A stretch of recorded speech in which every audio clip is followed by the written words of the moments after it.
Assalamualaikum warahmatullahi wabarakatuh. Alhamdulillahirabbil alamin wa bihi nasta'inu ala umuri dunya waddin wassalatu wassalamu ala asrofil mursalin wa ala alihi washabihi ajmain. Amma ba'du. Puji syukur kita panjatkan kehadirat Allah yang telah memberikan berbagai macam kenikmatan kepada kita. Sholawat serta salam kita haturkan kepada junjungan kita Nabi Agung Muhammad Sallallahu Alaihi Wasallam. Marhaban ya Ramadan. Cinta dunia adalah sesuatu yang sangat berbahaya, apalagi hal tersebut muncul di bulan Ramadan, di mana waktu dan pikiran kita dicurahkan hanya untuk beribadah kepada Allah Subhanahu wa Ta'ala. Nabi Muhammad bersabda dalam HR Ahmad, siapa yang begitu gila dengan dunianya, maka itu akan memudaratkan akhiratnya. Siapa yang begitu cinta akhiratnya, maka itu akan mengurangi kecintaannya pada dunia. Ada ciri orang yang terindikasi terkena penyakit cinta dunia. Yang pertama adalah lalai dan tidak senang beribadah.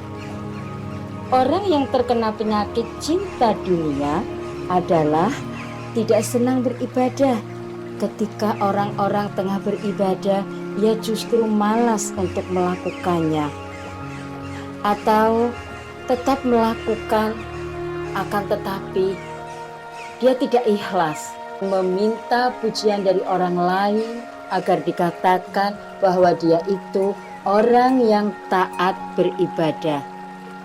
Layaknya orang munafik, mereka yang terkena penyakit hati akan mendirikan sholat dengan malas. Yang kedua adalah senang berdusta dan menolak kebenaran. Jamaah pengajian yang dirahmati oleh Allah, orang yang terlalu mencintai dunia akan membuat hatinya semakin jauh dari kebenaran, selalu memalingkan wajahnya dari kebenaran yang sebenar-benarnya. Yang ketiga adalah ciri orang yang cinta dunia adalah bakhil dan kikir. Sifat tersebut bahkan membuatnya merasa khawatir ketika bersedekah karena akan mengurangi hartanya. Ambisinya untuk dunia terlalu besar sehingga menjadikan orang tersebut sifatnya menjadi tamak. Allah berfirman dalam Quran surat Hud ayat 15 dan 16 yang artinya, barang siapa yang menghendaki kehidupan dunia dan perhiasannya, niscaya kami berikan kepada mereka balasan pekerjaan mereka di dunia dengan sempurna, dan mereka di dunia itu tidak akan dirugikan. Ciri yang keempat, senang berkhianat dan ingkar janji. Mengurusi kepentingan dunia selalu menjadi hal penting bagi mereka, sehingga mereka dapat berkhianat. Mereka berkhianat, mengingkari janji-janjinya, janji yang dia ucapkan tidak pernah dia tepati. Dia hanya menginginkan sesuatu yang menguntungkan untuk dirinya sendiri, dan tidak ingin apabila apa yang dia miliki itu berkurang karena dia bagi dengan orang lain. Ciri yang kelima adalah tidak mau beramar ma'ruf nahi munkar.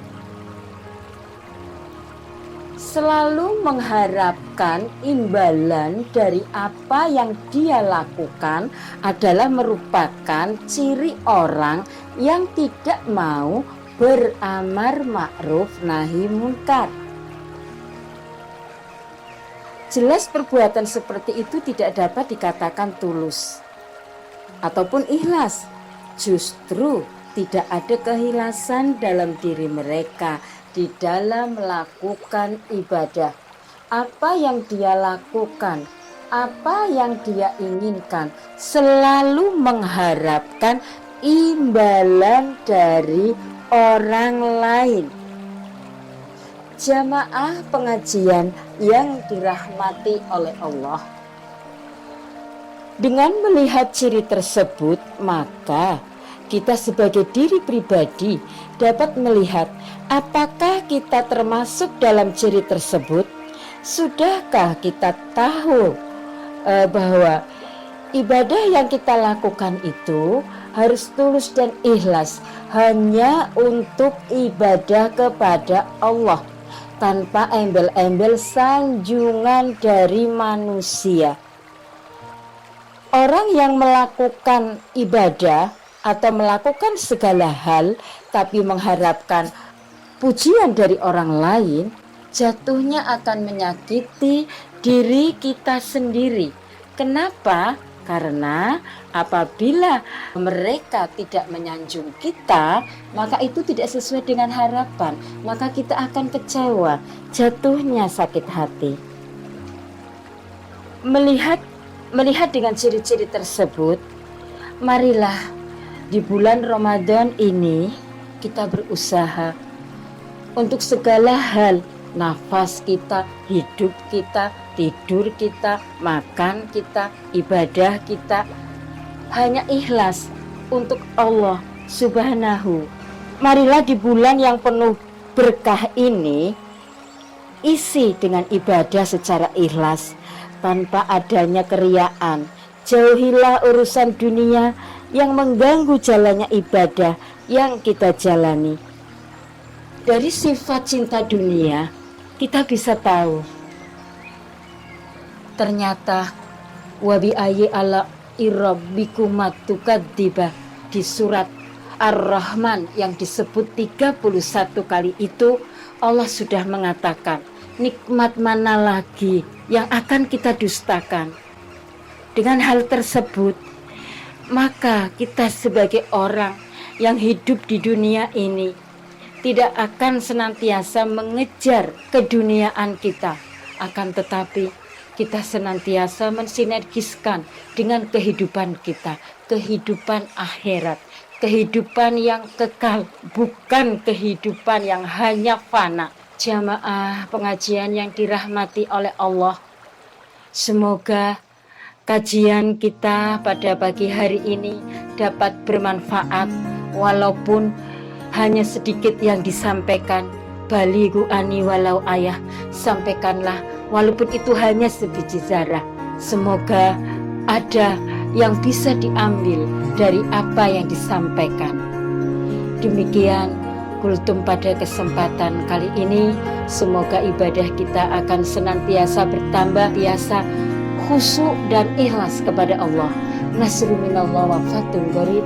Wassalamualaikum warahmatullahi wabarakatuh.